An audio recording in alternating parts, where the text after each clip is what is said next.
Last lecture में हमने views पढ़े थे कि व्यू क्या होता है और व्यू हम किस तरह से क्रिएट करते हैं। ठीक है, आज है आपका next topic queries in SQL, chapter number 10, page number 237।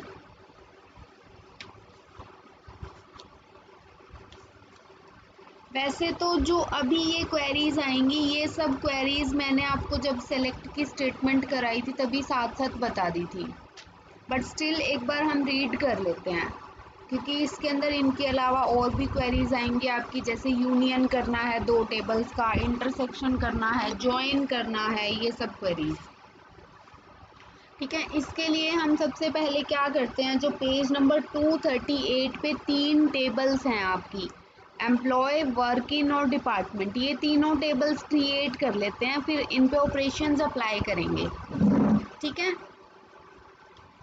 तो क्रिएट करने के लिए सबसे पहले कमांड आपकी क्रिएट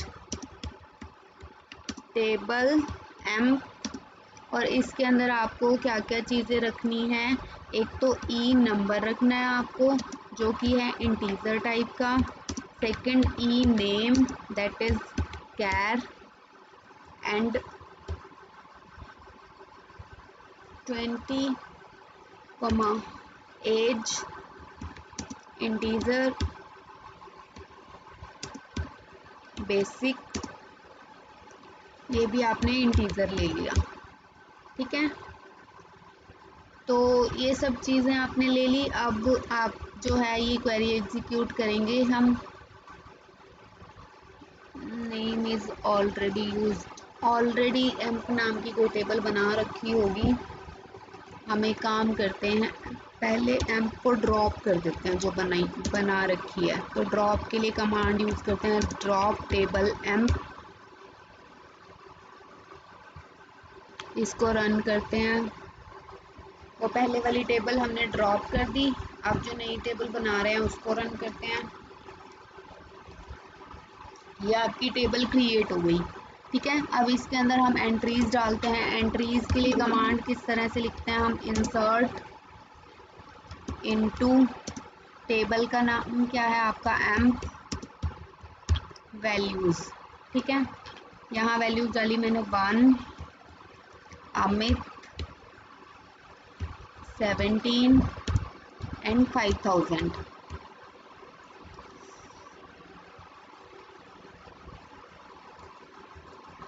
और इस क्वेरी को एग्जीक्यूट करते हैं।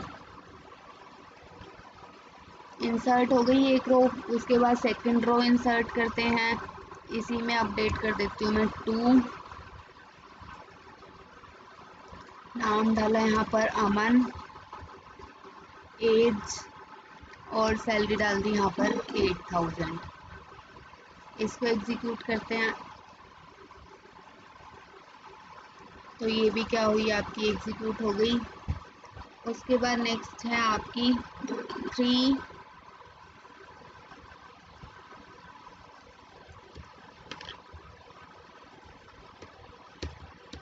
ऋतु,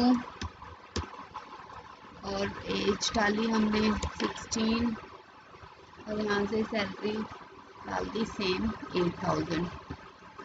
इस क्वेरी को एग्जीक्यूट करते हैं। एक और रो इंसर्ट हो गई आपकी। उसके बाद नेक्स्ट है आपकी 4 जॉन 16 एंड 6000। इस क्वेरी को एग्जीक्यूट करते हैं, रन किया, ये हो गई आपकी। अब अगर आपको टेबल को देखना है तो सेलेक्ट स्टार फ्रॉम एम,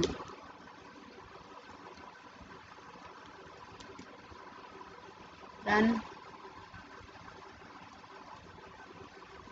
ये टेबल आ गई आपके पास, एम्प्लॉय टेबल। उसके बाद नेक्स्ट टेबल है इसके अंदर वर्क इन टेबल बनाते हैं। अब मैंने यहाँ लिखा क्रिएट टेबल वर्क इन, और इसके अंदर आपने लेना है एक तो E number that is integer, and एक D number and that is also integer.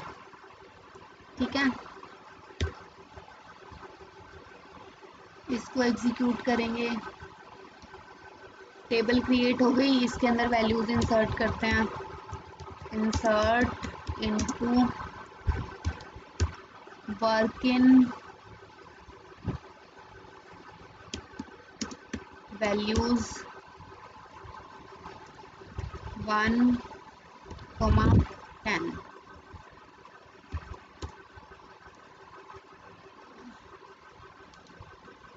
इसी को कॉपी करके यहाँ पर मैं पेस्ट कर देती हूँ और यहाँ पर वैल्यूज डाल देती हूँ मैं 2 और 10।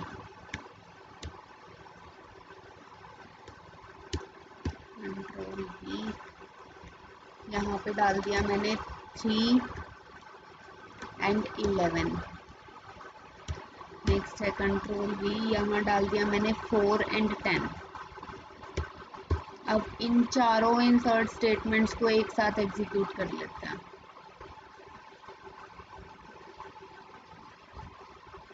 Invalid character insert into working values.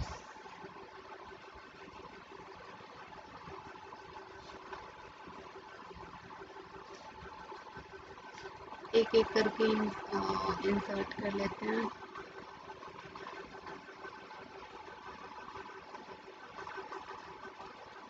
ये आपकी क्वेरी सारी इंसर्ट हो गई। Next select star from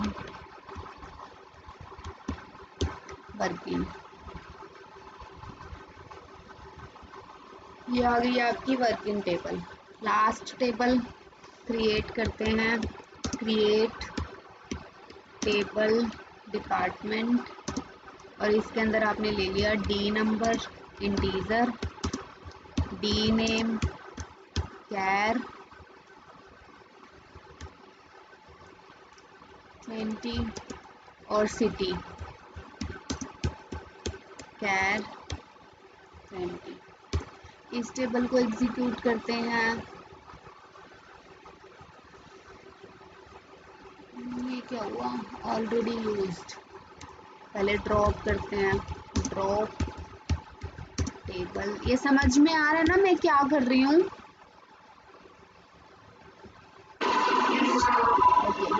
department नाम की टेबल ऑलरेडी प्रेजेंट थी, इसलिए मैं क्या कर रही हूँ, उसको ड्रॉप कर रही हूँ जो पहले प्रेजेंट थी।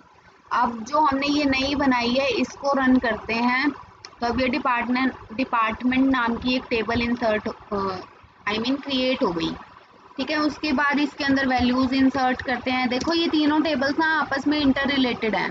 जो सेकंड वाली टेबल थी इसके अंदर जो एम्प्लॉय नंबर है वो सेम रहेगा आपका जो एम्प्लॉय टेबल का है। उसके बाद जो ये आप डिपार्टमेंट टेबल बना रहे हो इसके अंदर आपका जो डी नंबर है वो सेम रहेगा जो वर्किंग टेबल का है। वर्किंग टेबल क्या कर रही है, ज्वाइन कर रही है दोनों को, एम्प्लॉय नंबर एम्प्लॉय टेबल से और डी नंबर डिपार्टमेंट टेबल से। ठीक है, उसके बाद हम कर रहे हैं इंसर्ट इनटू डिपार्टमेंट वैल्यूज। अब वैल्यूज में मैं डाल देती हूँ, 2 डिपार्टमेंट लिए थे उसमें हमने एक 10 और एक 11। मैंने यहाँ लिखा 10, उसके बाद डिपार्टमेंट में मैंने यहाँ लिख दिया इंग्लिश, और सिटी में मैंने यहाँ लिख दिया करनाल। ठीक है, इस क्वेरी को एग्जीक्यूट करते हैं। एक रो इंसर्ट हो गई। ठीक है, नेक्स्ट हम करते हैं 11।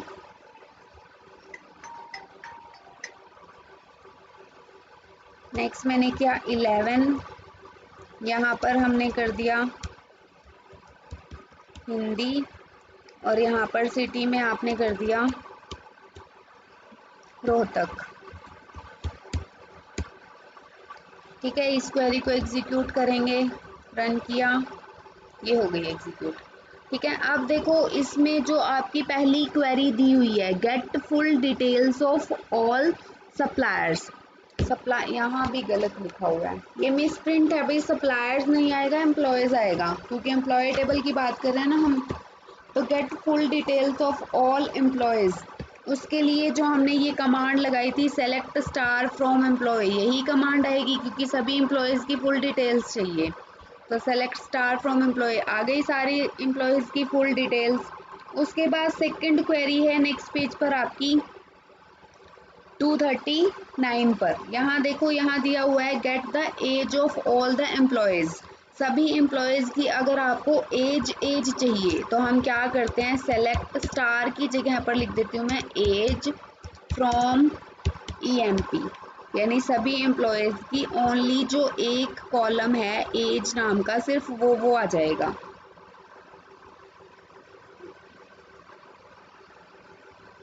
यहाँ मैंने टेबल का नाम गलत लिख दिया। सेलेक्ट एज फ्रॉम एम्प्लॉय, तो ये आ गया आपका, सभी एम्प्लॉयज़ की एज आ गई। उसके बाद नेक्स्ट टॉपिक है आपके पास ऑपरेटर्स। अब ऑपरेटर्स कौन कौन से आप अप्लाई कर सकते हो, देखो इसके अंदर है आपका एडिशन ऑपरेटर जो एडिशन कराएगा, सब्ट्रैक्शन, मल्टीप्लिकेशन, डिवीज़न, एक्सपोनेंशियल और रिमाइंडर आफ्टर डिवीज़न। मतलब जितने भी आपके मैथमेटिकल ऑपरेटर्स हैं वो सारे ऑपरेटर्स आप अपने SQL के अंदर यहाँ पर अप्लाई कर सकते हो क्वेरीज के अंदर। किस तरह से, जैसे देखो इसमें थर्ड क्वेरी दी हुई है, select employee number, employee name, basic और बेसिक मल्टीप्लाई 0.3, यानी कि एक एक्स्ट्रा कॉलम आपको चाहिए। मैंने क्या किया है यहाँ पर, मैंने यहाँ क्वेरी लिखी सेलेक्ट, ये आपके ऊपर है कम्प्लीटली कि आपको कौन कौन से कॉलम्स चाहिए इसके अंदर। एम्प्लॉय नंबर, ई नेम, बेसिक नहीं, फॉर एग्जांपल मुझे बेसिक नहीं चाहिए, लेकिन बेसिक मल्टीप्लाइड बाय 0.3 ये चीज़ चाहिए, ठीक है। और कहाँ से चाहिए, फ्रॉम एम्प्लॉय टेबल से। तो ये देखो जब आप इस क्वेरी को एग्जीक्यूट करोगे तो यहाँ पर देखो एम्प्लॉय नंबर, ई नेम और थर्ड जो कॉलम है बेसिक इनटू 0.3, यानी कि जो बेसिक सैलरी है उसकी 0.3 से मल्टीप्लाई होकर ये वैल्यूज आ गई, ठीक है।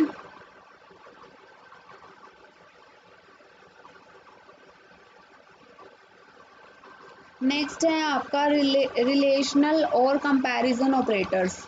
कंपैरिजन ऑपरेटर्स ये मैंने आपको जब सेलेक्ट स्टेटमेंट करवाई थी तभी बता दिया था कि आपको स्पेसिफिक कंडीशन लगाकर वैल्यूज़ निकालनी है। जैसे मुझे उन सभी की वैल्यूज़ फाइंड आउट करनी है जिनकी सैलरी जो है वो 6500 से ग्रेटर है।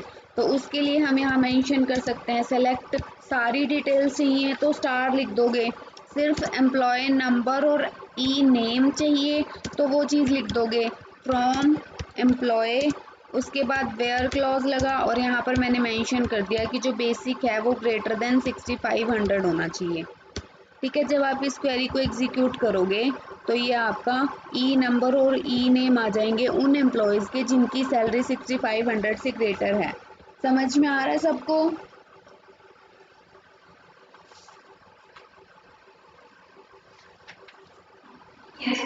नेक्स्ट है आपका एंड ऑपरेटर। अब एंड ऑपरेटर क्या करता है, जहां आपको दो दो कंडीशन एक साथ लगानी है। मुझे चाहिए कि बेसिक सैलरी तो 6500 से ग्रेटर हो ही हो, और साथ में एक और चीज़ हो कि जो एम्प्लॉय नंबर है वो लेस देन 3 होना चाहिए, यानी 1, 2 और 3। अगर इन तीनों में से कोई एम्प्लॉय ऐसा है 1 और 2 में से जिसकी बेसिक सैलरी 6500 से ग्रेटर है और एम्प्लॉय नंबर जो है वो 3 से लेस है, तो वो रिजल्ट दे देंगे। अब इसको जब आप रन करोगे तो यहाँ देखो आपका एम्प्लॉय नंबर 2 और ई नेम अमन, ये दो चीज़ें आ गई। इसके अलावा आप यहाँ पर और क्लोज भी लगा सकते हो। अगर आप और क्लोज लगा देते हो यहाँ पर, जैसे मैंने क्या किया, बेसिक ग्रेटर देन 6500 और यहाँ पर और लगा दिया, और E number greater than less than 3, तो यहाँ पे लेस देन 3 में तो 1 और 2 दोनों की डिटेल्स आ जाएगी। अब मान लो मैं यहाँ पर क्या करती हूँ, 65 की जगह पर 7 कर देती हूँ, ताकि जो है या तो सैलरी 7000 से ग्रेटर हो तो भी आई डिटेल्स, या फिर एम्प्लॉय नंबर जो है लेस देन 3 हो तो भी आई डिटेल। जब इसको एग्जीक्यूट करोगे तो ये आ गई आपकी डिटेल्स 1, 2 और 3, ठीक है।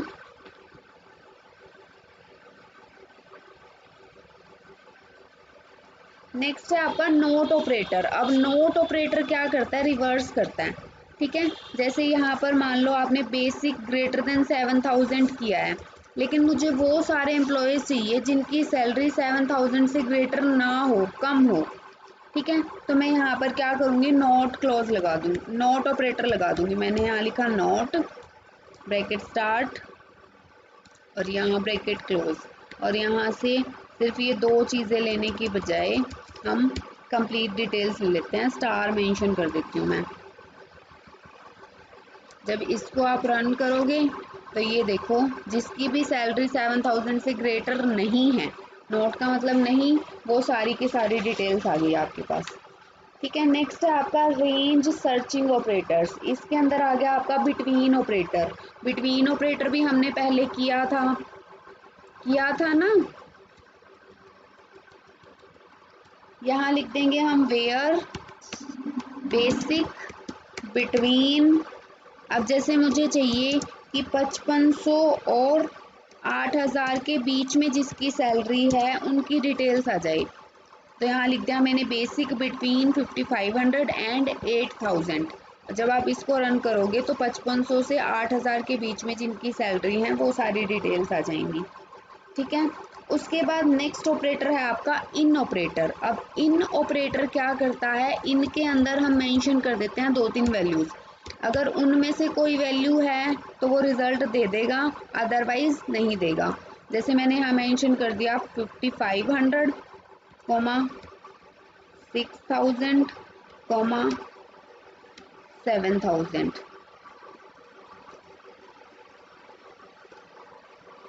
जब इस क्वेरी को एग्जीक्यूट करोगे तो वो डिटेल्स आएंगी जिसकी सैलरी या तो 5500 है या 6000 है या फिर 7000 है। ठीक है, वहाँ पे उसको एक ही डिटेल मिली 6000, तो उसने क्या किया, रिजल्ट में 6000 कर दिया। 8000 की डिटेल्स है, मान लो मैं यहाँ पर 7 से 8 कर देती हूँ। जब आप इसको एग्जीक्यूट करोगे तो ये क्या करेगा, 8000 की भी दे दी और 6000 की भी दे दी। 5500 होता तो हो गया जाता। नेक्स्ट है आपका pattern matching operator. Pattern matching operator में आ जाता है आपका जैसे परसेंटेज। ठीक है, फॉर एग्जाम्पल जैसे मैं चाहती हूँ कि जिसका भी नाम ए से स्टार्ट हो रहा है ना, उसकी डिटेल्स आ जाएं। ठीक है, तो मैं यहाँ पे कौन सी क्वेरी एग्जीक्यूट करूँगी, मैंने यहाँ लिख दिया where ename like a %। तो इससे क्या पता चल जाएगा उसको कि जिसका नाम ए से स्टार्ट हो रहा है वो सारी की सारी डिटेल्स हमें चाहिए। ठीक है, जब आप इस क्वेरी को एग्जीक्यूट करोगे तो ये लाइक ऑपरेटर किस तरह से काम करेगा, ये देखो, जिसके नाम ए से स्टार्ट हो रहे हैं वो सभी के सभी आ गए। ठीक है, तो ये कुछ बेसिक ऑपरेटर्स थे आपके। मैथमेटिकल ऑपरेटर्स आ गए, इसके अंदर आपके अरिथमेटिक ऑपरेटर्स आ गए, कंपैरिजन ऑपरेटर्स आ गए। ठीक है, नेक्स्ट है आपका ज्वाइनिंग टेबल्स, कि हम दो टेबल को ज्वाइन भी कर सकते हैं इसकी हेल्प से। और ज्वाइनिंग टेबल्स हम किस तरह से करेंगे, ये हम आज नहीं करेंगे, ये हम कल करेंगे। ठीक है, आज का क्लियर हुआ सबको?